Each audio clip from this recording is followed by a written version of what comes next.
Simulator stream.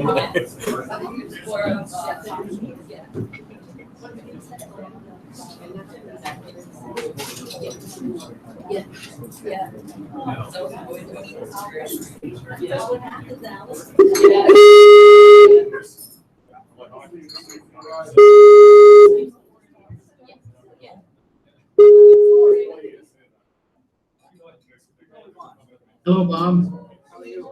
Good yourself? Great, thanks. Great. We're just about ready to get underway. Okay. You're live on screen and broadcasting to the room. So Perfect. I'll just put things on pause with you for a moment while we get started. Excellent. Oh yeah. He's okay.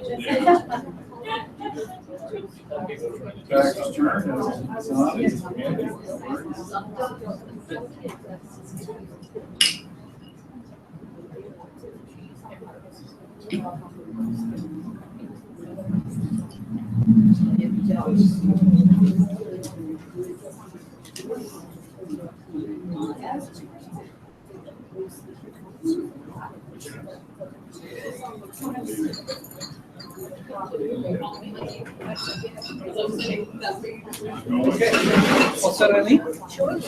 All right, everybody, welcome. Welcome to TecSocial. I'm Bob Kelly with Novacorp. Glad you could make it tonight. Really interesting topic tonight. The foreign trade zone, as you may know, is mostly associated with port development. And to be quite honest, in my day-to-day work, I don't have a whole lot of dealings on the port development side. But when I saw that the foreign trade zone was implemented and ready to roll, I said, there could be implications for technology and innovation companies in Cape Breton. So I thought we would bring some people together that are knowledgeable on the issue and share their wisdom. So we have Eileen Lannon-Oldford from Business Cape Breton and Yvon Pellerin from Drawback experts who are going to share some wisdom. And Eileen is going to start by introducing Yvon. Thank you, Eileen. Thank you.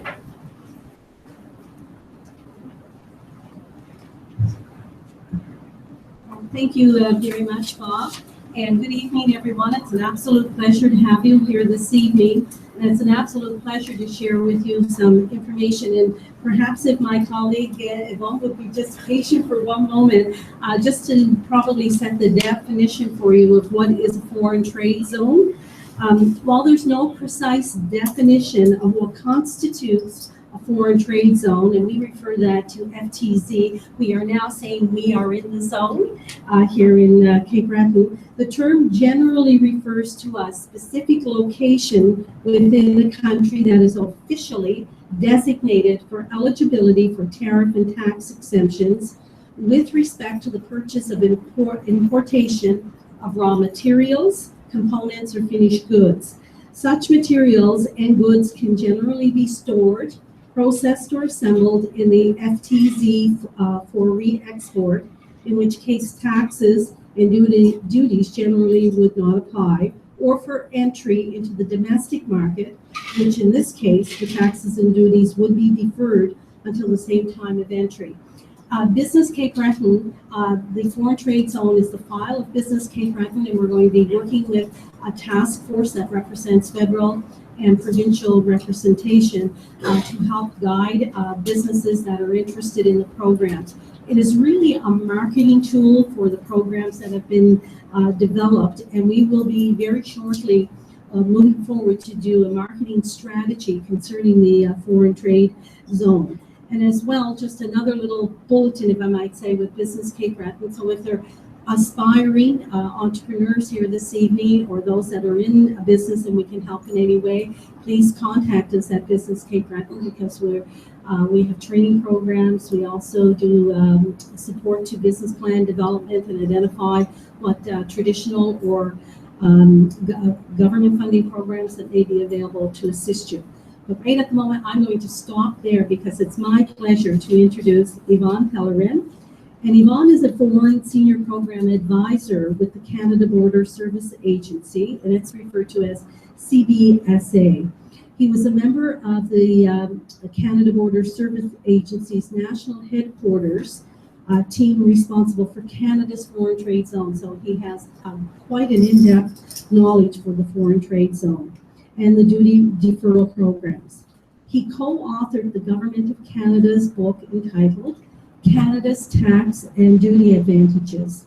Enjoy the benefits of foreign trade zone anywhere in Canada.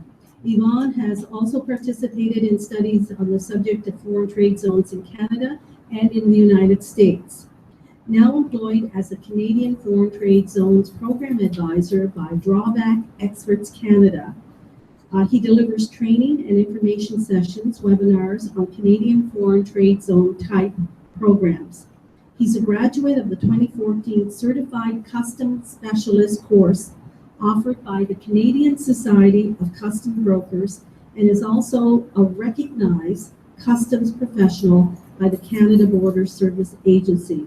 And the foreign trade zone designation is for all of CBRM. It's just not for the port. The port is a very important player in the process, but it is for the whole region of CBRM, which is Cape Breton County. At this time, it's my pleasure to introduce you to Yvon Pellerin. Take it away, Yvon.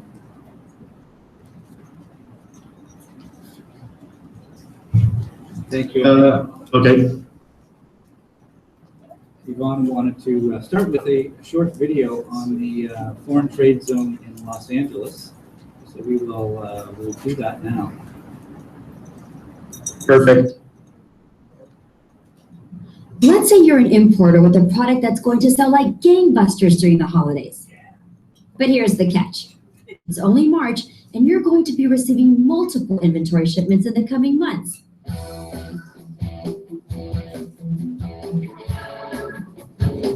When the shipments arrive, they require customs inspection and some final repackaging and prep for market. And in the months ahead, you need to manage your growing inventory in line with your business cash flow. So what do? For many importers who ship through the Port of LA, foreign trade zones, known as FTZs, provide a great solution. Today, importers and exporters take advantage of reduced costs and improved efficiencies thanks to Foreign Trade Zone 202, which includes multiple FTZ sites located on or near the Port of LA.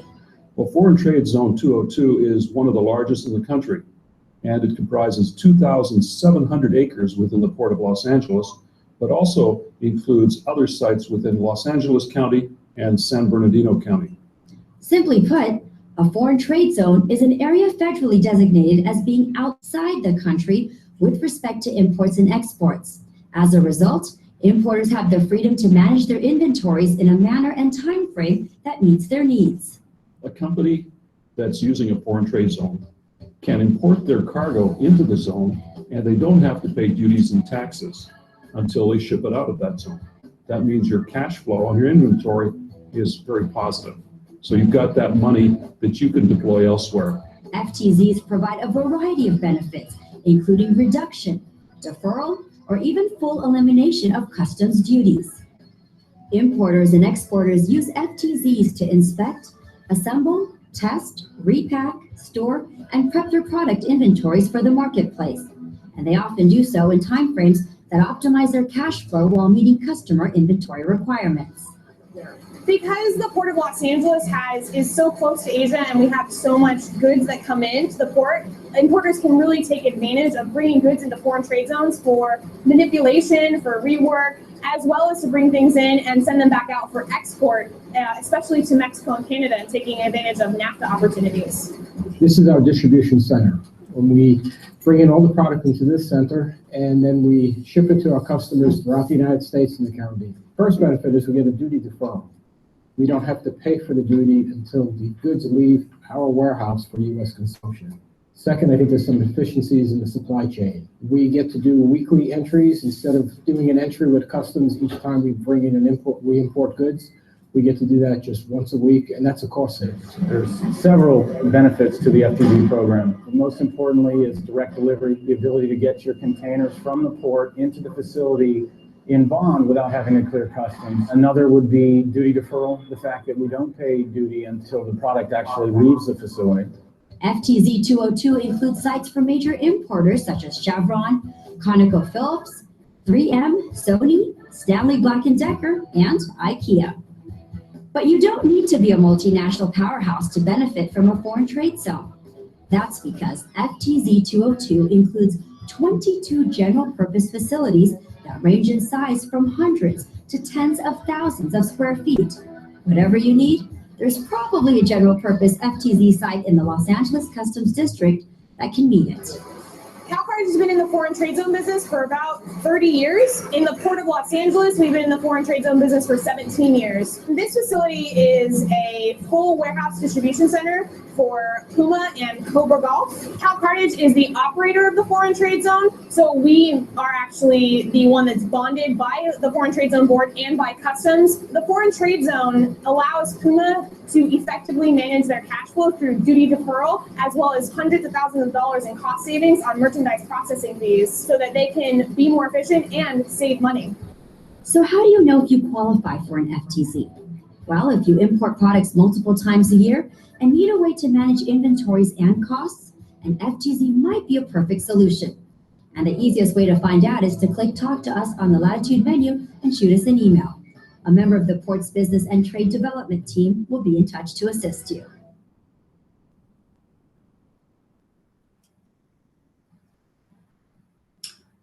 Thank you, Bob. You're welcome. I'm just going to make it full screen. Okay. There you go. Thank you. Good evening, everyone. It's a pleasure to be with you today. Thank you for the invite. I'm really thrilled, again, as I mentioned to Eileen, that Cape Breton has gotten the FTZ designation. It's awesome for Canada, and it's awesome for Nova Scotia, and it's certainly awesome for CBRN. This video, as you saw, was from the Port of Los Angeles. I'm really looking forward one day to having Canadian videos that will be able to market and advertise our programs everywhere.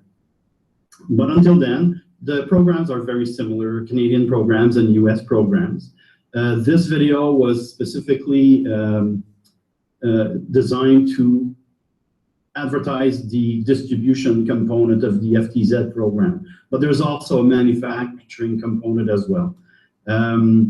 For instance, in Canada, we have the Duties Relief Program, which allows Canadian manufacturers to import components, and the components are produced into a finished good, and then the finished good is re-exported.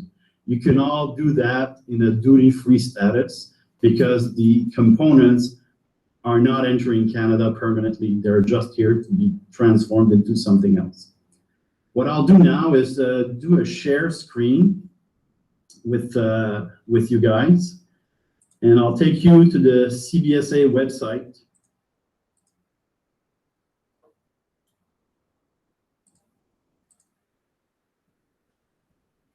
Bob, I don't know if you're there, but I just wanted to double check to make sure my screen share is working. Not seeing it. Okay.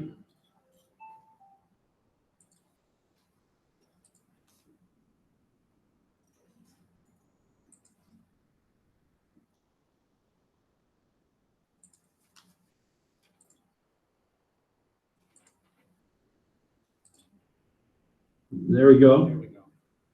Perfect. So this is the Canada Border Services Agency's website. Today is a very short presentation. My goal is really to create awareness about these programs, but the details, the heavy details are found right here on this website.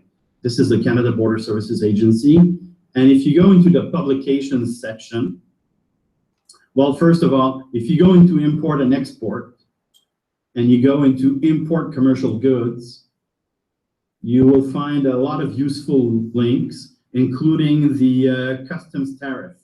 Customs tariff, which contains HS codes and rates of duty. That's really the most important tool you need to determine how much duties would be applicable on imported products. Once you figure that out, you can determine, for instance, I was telling Bob yesterday, if you're importing bananas and oranges and fruits and vegetables of all kinds, I'm positive foreign trade zone programs are not interesting for you, for the simple reason that fruits and vegetables are not dutiable and there are no GST applicable as well. So bottom line, if you're importing a product and it costs you absolutely nothing to bring it across the border as far as duties and taxes, well, the programs are really not useful. And which is a good thing, because if you're not participating in a program, well, it's less a lesser skill set that you require to do your business. Obviously, when you do start participating in FTZ programs, you will need to acquire a skill set to manage the programs. That being said, this is one of the purposes of FTZ points, as in Cape Breton, with Business Cape Breton. They are there, really, they are going to be there to coach you and to train you and to show you if the programs are a good fit or not for your business. Now, again, the detailed information are in the publication sections of the CBSA's website, and specifically they are in the D memoranda section. So that's D memoranda. When we click on D memoranda, where there's 23 series, D1 all the way to D23. The one that's interesting for us is D7.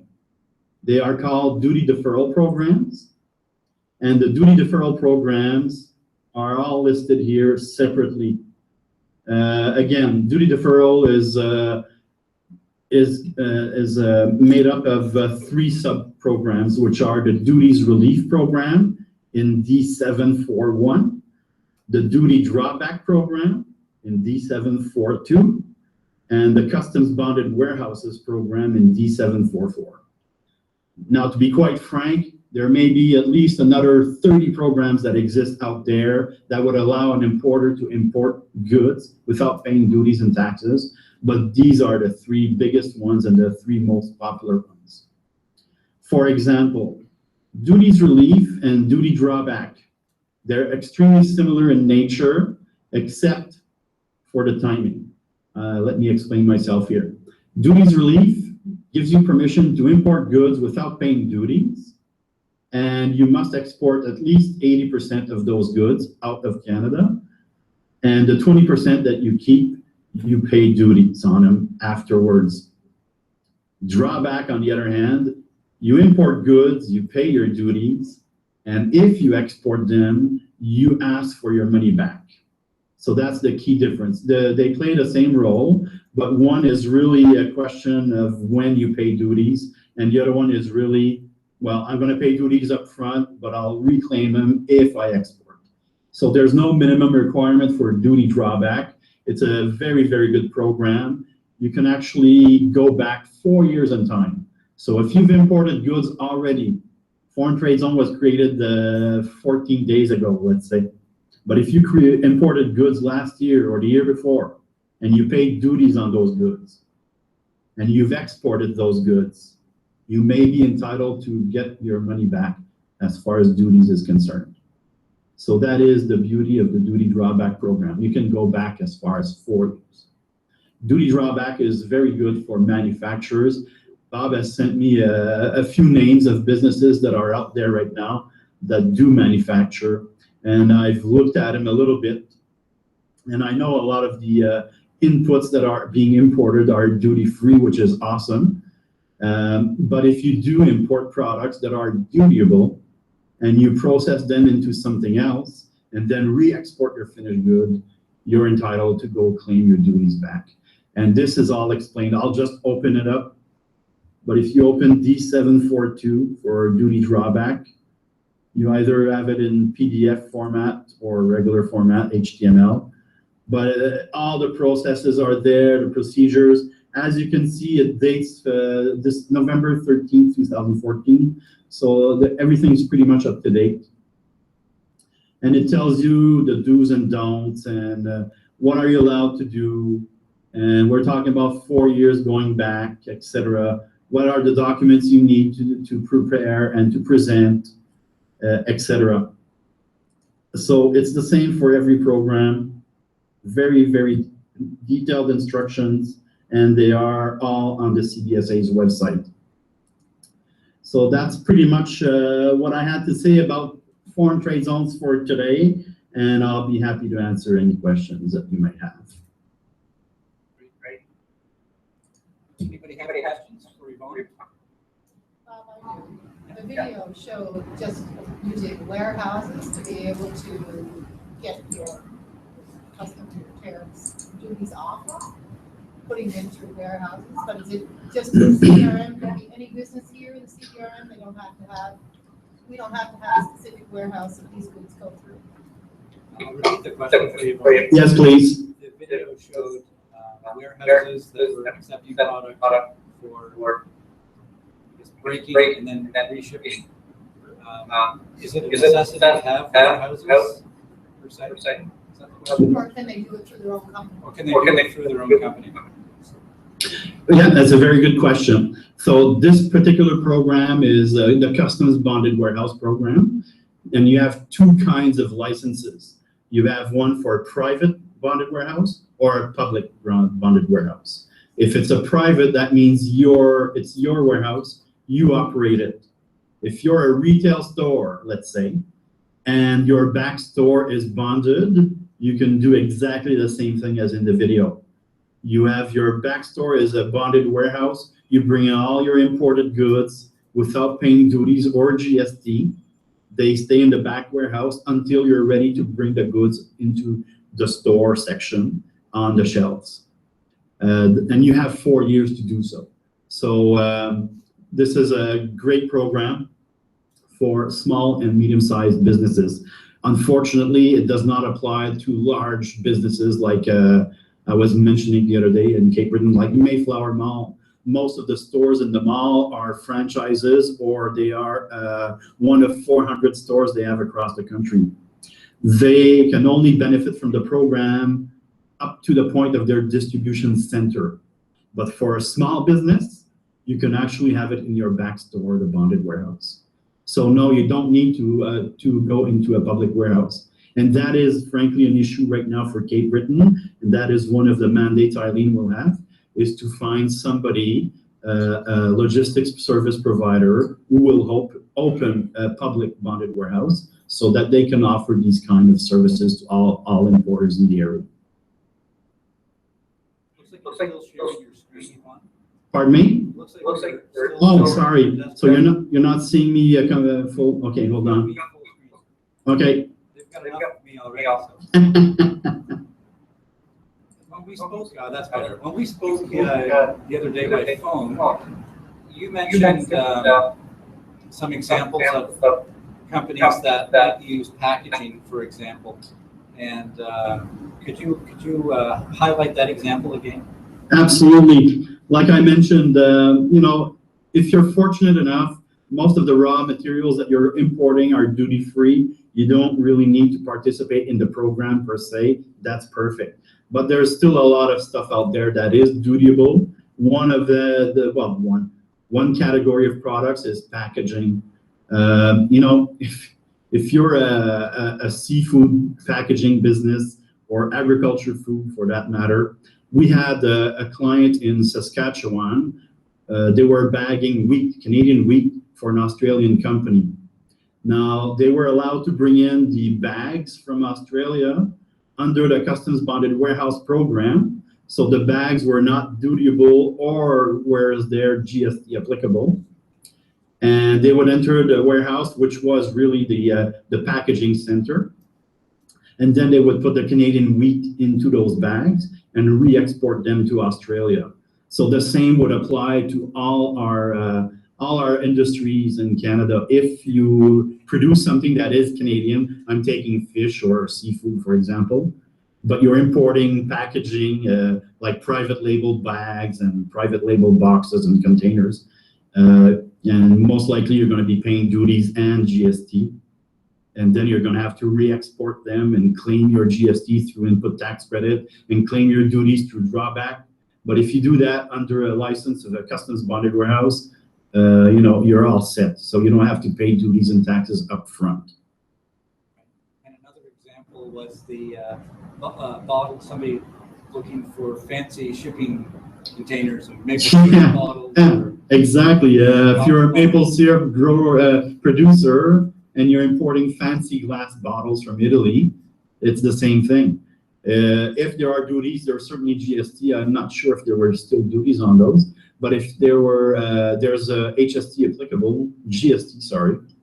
By the way, the HST is never applicable on commercial imports. It's only GST 5%. So if you have GST applicable on your imported goods, such as glass bottles, and you're bottling maple syrup or Coca-Cola or beer or whatever, or perfume, and then you're re-exporting the bottled product, well, you're allowed to either claim back your duties and taxes or do the bottling under a bonded license. If you do it under a bonded license, you don't have to pay up front, and then you don't have to claim your money later. Doug, question? So if we import Chinese computer boards, they get assembled into servers, large computers, and the products ship out to the US as under an HS code for a computer, and they're now a NAFTA, like 60% Canadian content. So there's no reclamation when it hits the States. It's just the HS code and it's a NAFTA certificate, and so we've avoided right now. We pay duty on the Chinese boards. So, but if we're here, we bring the Chinese boards in, and then they move out to the States, and we're good. Is that correct? I'm not sure if you could hear that, Yvon. I think I got the gist of it. You're saying there's duty on the boards? And then when it gets processed and assembled into part of a computer. I'm sorry, I can't hear that part. It gets processed and assembled into a large. No, I got that part. I'm saying, is there customs duties on the boards, the Chinese boards entering Canada? Yes, Right now, there is, yeah.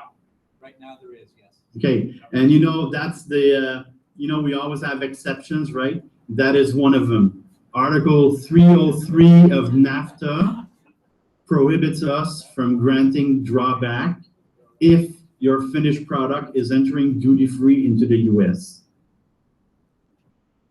Does that answer your question? Say that again, please. Article 303 of the NAFTA forbids us of giving you drawback on the board if your finished product enters the US duty-free.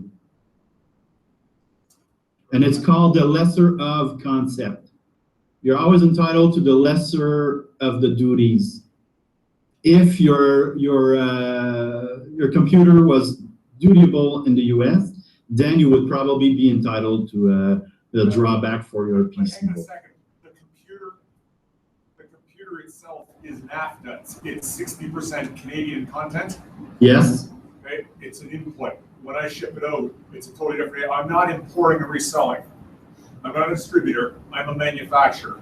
Right. So there's 10% Chinese content in there. I understand. Once I take it in now, Yeah. I don't take it in and buy a computer from China and then sell it China and sell the computer. But I take it in, probably about 75% Canadian content. Okay. When the computer leaves, it's an NAFTA computer. Yes. But so what you're saying is I can't import these things duty free and put them in there if it's a NAFTA product. When the computer enters into the United States, is there duties attached to it? No, it's a NAFTA computer. There we go. That's Article 303. Okay. If we cannot, Mexico, Canada, and United States, we cannot import components into the best of the three countries or the cheapest of the three countries when it comes to duties, and then invade the North American market. It makes sense in a certain way. But bottom line is that's why the federal government, Canadian government, has been working on eliminating all duties on manufacturing inputs. And as it would appear with your case, with your specific input, there are still duties applicable to it. Well, the only solution would be to find that same component from a country with whom we have a free trade agreement, or have it made in Mexico or southern US. That would be my only solution to avoid duties for that board. So I'm just trying to understand the usefulness of this. So being that the US is our largest trading partner, and most people here export to the US, most of what gets exported is NAFTA, but this thing's completely useless as an NAFTA product. That's what you're saying, it's a NAFTA product, this stuff doesn't apply. Well, again, it's because it's your product, and I understand that you feel passionate about it.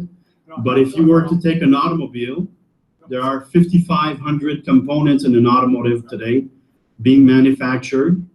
If you manufacture the car in Canada, it's a lot cheaper than manufacturing it in the US. Because, yeah. This is my question. My question is, free trade zone coming in here, I thought there was a catch to the whole thing. So, and I got the catch. Most of what gets manufactured in Canada and exported goes to the US. Vast majority of that is NAFTA. Yes. Yes. And the free trade zone thing does not apply to NAFTA, which means it's useless to most of our exports. Well, again, it's yeah, and Americans say the exact same thing when they export to Canada or Mexico, and it's the same for all three countries.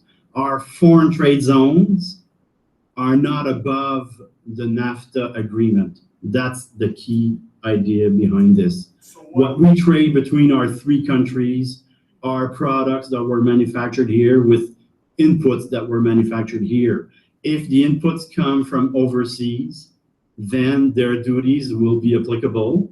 You may get a refund if your product was not NAFTA eligible. Let's say you only had 40% Canadian input and you had 60% overseas, your computer would be dutiable at the US border. Therefore, the foreign trade zone would allow you to get all your duties back for the Chinese components. But since you are benefiting from duty-free entry into the United States, which, by the way, the Chinese company could not do if they manufactured the whole thing over there, you're benefiting, like it or not, we are benefiting. It's just, if you got that one single component that's insisting on paying duties, and there's nothing you can do about it, it's Article 303, it's the law. I hear you. I know it's not, yeah. Why we should be excited about it. So if you're a US exporter, not interesting.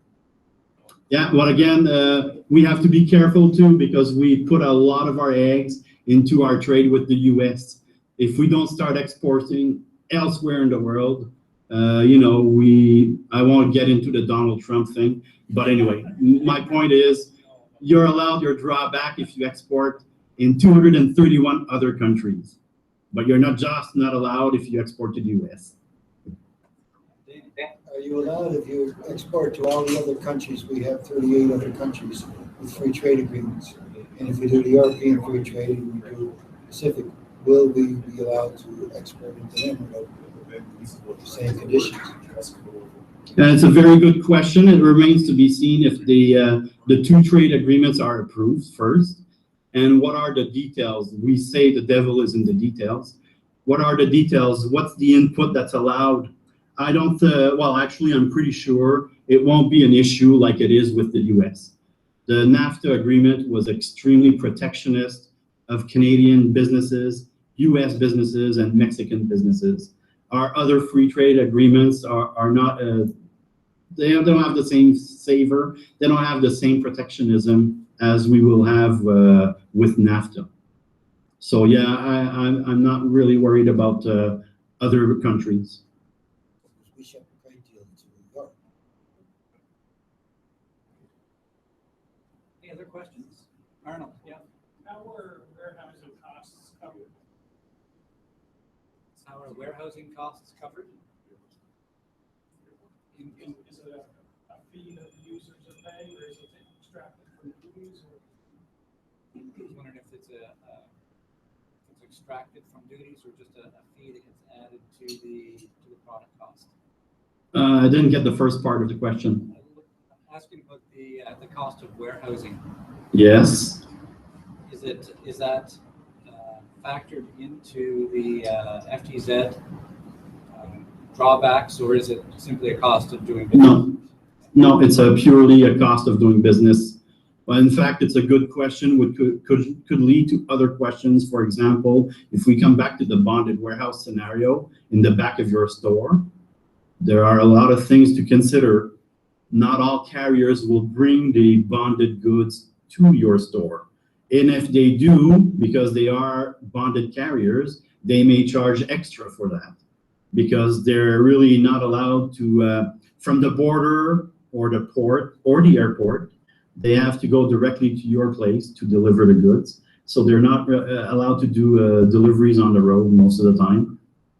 So delivery may be more costly. And that is why Nova Port and Nova Zone cannot come soon enough, in my opinion, because it's the awesome advantage of being located at a port. The goods will arrive at Nova Port, and then they're just going to go, a kilometer or two or whatever to Nova Zone, and that's awesome. So you'll have plenty of carriers doing the carrying and stuff. But warehousing is warehousing. You warehouse in a bonded warehouse or you warehouse in a non-bonded warehouse, it's just your cost of doing business. Another question is, in an economically depressed area like this, okay, I know you say you don't have a video of places in Canada, you have showed us American ones. Right. In your job, there's 8 or so in Canada. Do you have any opinion on how they're making it work? What initiatives did they initiate? Like, we're waiting for the port, and I hope it very comes. But outside of some local warehouses, do you see any other way we can maximize now this port agreement?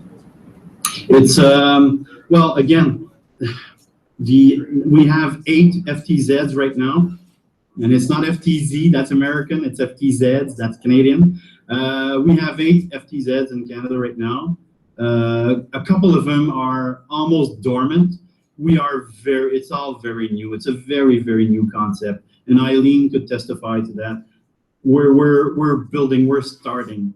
The number one goal right now is to really market ourselves as a country that offers FTZ type programs, as it is done in over 100 countries around the world. That's our number one goal. So that's why the federal government is giving money to market the programs overseas. Now, that being said, the federal government is not marketing the programs very well, actually not at all, in Canada to Canadian businesses. As we are doing today through Bob and through TecSocial, we are creating awareness of these programs. They are there now. They are ready now. Bottom line, if you are importing, at the very least, take a look if these programs apply or not. They're there now. And, again, we'll have situations with Article 303 of NAFTA, but we'll have situations where you are eligible to do a duty drawback or to apply for a bonded warehouse license, etc. So they are ready now. So it's up to the private sector, absolutely up to the private sector, to start benefiting from these programs if they're involved in international trade. Any other questions? Yes. Obviously, Halifax has the same thing. Just wondering how long has that been going on in Halifax and how successful it has been in the marketing part and success of attracting businesses in the Halifax area because of this zone. I'm sure if you did you hear that one, Yvon? No, yeah, I did hear it. Yeah, and again, it's we should really be asking them, right? If all I can do from my home office is read what's on the web. If they actually Niagara just announced that GE is opening up a plant in Welland, Ontario, and they say that it's in part thanks to the FTZ that they just got a month ago. So that's great. But bottom line is when these zones have success stories, I'm sure they won't be too hesitant to brag about it. And that's really what I hope Eileen's going to be able to do with Cape Breton as well. I was with the CBSA. I was a public servant. I was not allowed to say who participates in these programs. But I can tell you this. There are 232,000 importing companies in Canada, and there were about 1,000 of those 232,000 that benefited from the programs. It's not very much, but there were still 1,000. The United States has 2,900. So we're doing really great as far as when I compare it to the US. But our problem is, you saw the American video, and that's why I like to show it, because it talks about Sony and IKEA and so on, Citizen Watch. We're not allowed to mention any names. So I'm hoping the FTZ points will get permission to advertise these companies. So the sad thing is, there are probably a lot right now that are on FTZ programs in Halifax and everywhere else, but they're not advertising it because they were there before the FTZ designation started kicking in. So it's a job for us to go out there and find out who's benefiting from these programs. Are they willing to share their experiences? Are they willing to maybe participate in the video? And are they going to help us market the programs? So that's the job they have to do. But it's hard to keep tab if these zones do not advertise on the web. Is it just advertisement on the web, just putting it up there? Or is it, when you talk about marketing, is it our responsibility to go get some of this business? Some of these potential entrepreneurs that could set up here? I didn't get the question, Bob. Is it our responsibility to try to attract those companies into the zone that will bring the business? Yes, absolutely. The video, I chose that video for a specific purpose. Notice the products. We're talking about Sony televisions. We're talking about Citizen watches. You know, it's one thing for a Canadian business to participate and benefit, and that's perfect. But the goal is to go get that foreign investment. Sony sells TVs here, Samsung sells TV, you name it, right? They all sell products in Canada. They should, if they're not already doing it, they should have products here right now in a giant distribution center, ready to be shipped at Best Buy, Walmart, Costco, you name it, all these stores. So if they are not here already, well, they should definitely consider it, and it's our job to identify these companies and go get them. It's as simple as that.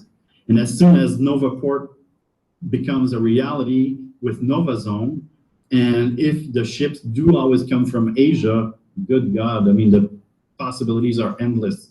So the program is as good for the foreign company as it is for the Canadian business.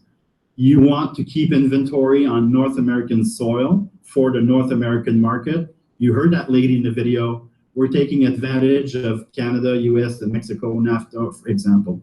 The other one has a Citizen Watch. He had inventory for the United States and the Caribbean. So a lot of manufacturers do want products on the North American continent ready for just-in-time delivery. And it is our job as in the private sector to go find those companies, identify them, maybe through the embassies in Ottawa, but identify these companies and tell them, hey, we're open for business. It's not only in the United States that they have foreign trade zones. We have them as well. And just another thing about NAFTA Article 303, it does not apply for goods that are imported and exported in the same condition. It only applies to manufactured goods. So again, if you import a TV from China and you ship it as is to the US, NAFTA, it does not apply, and you would be entitled to your full drawback, for example. I'm hugely inspired to shut down our manufacturing and buy Chinese shit actually now. Thank you. That's awesome. But I do have a question. Really, that's not seriously, that's wonderful. Shut her down, bring in the Chinese stuff, and get rid of manufacturing jobs. I'm not sure if that's the point of this or not, but I thought there'd be a synergy with us as a technology manufacturer, but I got that there's not. Other question is the designation, and this is just a very simple question. Announcement is a designation right now as a FTZ, and I see these programs on the website. So the idea is these programs on the website are only applicable if you're in geographically designated zone. Is that correct? Is that what the announcement was? It was more eligible before? I believe so. Is that correct? It's I didn't hear the question, Bob. the designation only applies within the designated zone. The designation only applies within the zone? I'm sorry. No, okay. Before the announcement got made. Right. They still had that website that had duty Yes. drawback and all those things. Could I have done duty drawback before this announcement? Or is it only now that I'm able to do that with us in Sierra? Could he have done the duty drawback previously, or is it only now because he's in a designated FTZ point? No, absolutely not. He could do it anywhere, anytime, throughout the country. The federal government, we never picked favorites. Actually, I can tell you right now, it wasn't the federal government's idea to create zones. The idea of creating zones came from the provincial authorities, and it came from stakeholders during the 2011-2012 consultations on foreign trade zone programs. Actually, if you want, I can share a screen with you. It'll take a second. So what does the zone do then? Is it a marketing focus? It's totally marketing. Let me show you.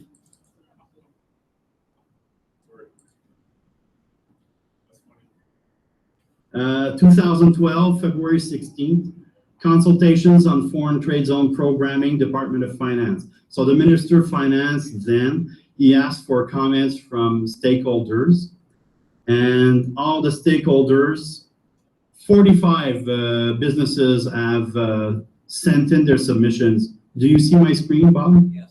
Okay. Out of the 45 stakeholders that submitted this, their comments, 36 of them were part of what is called the Ftz Coalition. And the Ftz Coalition pretty much, well, they did copy and paste. So everybody pasted the exact same requests. Ftz Coalition recommends that the Government of Canada 1, 2, and 3 requests. I won't go through one because it's technical in detail and it was rejected in part. But if you look at request number 2 and number 3, the public sector, the private sector and other entities create the opportunity for private sector agencies and regional entities to define local marketing zones and promote and market these areas effectively in domestic and foreign markets. So again, we were promoting the program nationwide. We were actually promoting the foreign trade zone program. We were saying Canada as a whole is a giant foreign trade zone. It's the biggest foreign trade zone in the world. But that wasn't good enough. And the public sector, no. We want little areas. So that's what they asked, point number 2. Point number 3, establish a federal umbrella program to provide modest financial support for locally based zones and marketing, subject to matching provincial and local financial support, and provide direct liaison between related federal agencies and local marketing zones. And that's exactly what the federal government did. Points 2 and 3 were totally adopted by the Conservatives back then and continued by the Liberals, which I applaud.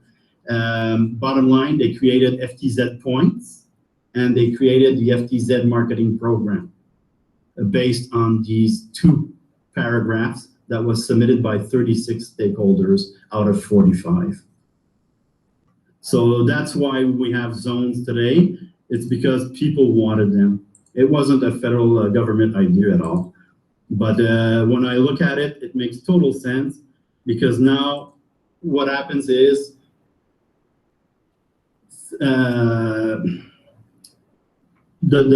zones, Novaport, Nova Zone now has marketing money from the federal government to go overseas and market the zone and the port. Because we have the designation, we market the FTZ programs at the same time.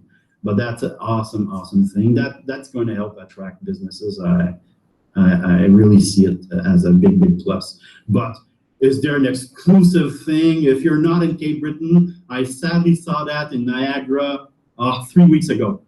I'm in Ontario. I live in Russell, Ontario, right on the capital border with Ottawa. And when I read that, I was really upset.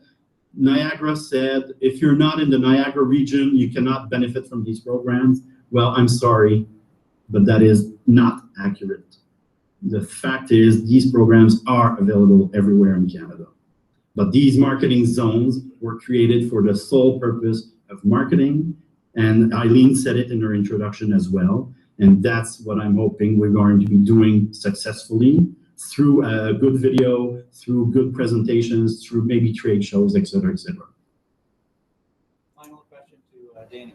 Well, my question is more of a statement than a question to Dan, but I'm a big believer in this zone training, and so is the company we work in, and it can't fit everybody right now, okay? And it's not meant to, what can I do tomorrow morning? But it's meant for us as a community to get together and find different things that will work and go out and get companies like the vessels out there, and I guarantee you they're out there, that are 140-foot vessels that can come in right now without dredging or whatever and go outside. So there's lots of opportunity for this, and it can't be selected as, it didn't fit mine, so it's no good. Because it's good to tech, it's good for many things as we build our economy. So I give them full marks for getting this done. But my question to you is, what is the level of value creation or changing of the product that must be done to qualify? You just can't come in and brush it with vinegar and send it out. You have to do some meaningful putting it together or adding value to it. What is the print? Yeah, the transformation level of the product. Yes. That goes accordingly to every single free trade agreement that we sign. So if you're shipping to the US, I believe it's still 50% and more. If you're shipping elsewhere, it's different. So it always goes according. I gave an example when I was there 2 weeks ago. I worked for a manufacturer. We had the portable jump starter. It was called a booster pack. And really all it was is a battery inside a casing with 2 jumper cables. And you could jump start your car in the winter, or if you forgot your lights and whatever. The product was, the casing was Canadian. All the rest came from Taiwan, except for the battery. The battery was from Korea. When we started exporting into the US, we got a decision right away from US Customs saying we did not qualify for NAFTA because there's not enough North American goods in it. So we found a supplier in California for the battery, and that helped because obviously the battery was the largest component of our product. So instead of paying 17 US for a Korean battery, we paid 19 US for an American battery. But by putting the American battery in our jump starter, we were now allowed to enter duty-free under NAFTA. So in production, when we sent to the US, we put an American component. And that's what I would do with the computer, by the way. Buy a component from somewhere else or in the US to continue entering duty-free in the US and so on. But if you export in the other 230 countries, then you can put the Korean battery. So that's the point. Your inputs where you purchase your inputs should be influenced by what do you need to enter the other countries' free trade. And that's logical. And if I can add also a comment, I think, Danny, I saw your interview in a local paper, and I think you're bang on. You're completely right. Things can be done right away. I've discussed this already. Retailers at the port, you have cruise ships coming in, maybe 60, 70 cruise ships per year. All the retailers are selling their goods, and I witnessed it. The Disney ship was there. They're selling and they're charging tax. You know, if you ship to these tourists at home, instead of giving them the product in hand, if you ship it to them at their home outside of Canada, you don't charge the HST. You never charge HST on exports. And to me, that's a little bit of a missed opportunity, because technically, if you have all these tourists coming in on cruise ships and you convince them that I'll ship the goods to you rather than you carry them onto the ship, you don't charge HST. They're saving 15% on their purchases.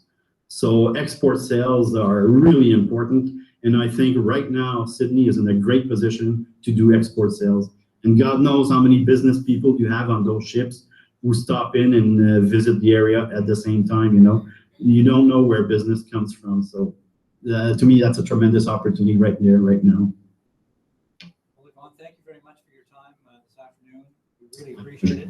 I will make your coordinates available to anybody who would like to follow up with you and dig into some of the scenarios. But Absolutely. thank you very much. Really appreciate your time this afternoon. My pleasure. It was an honor actually to be able to talk about the programs with you guys. All right. Thanks again. Goodbye. Thank you.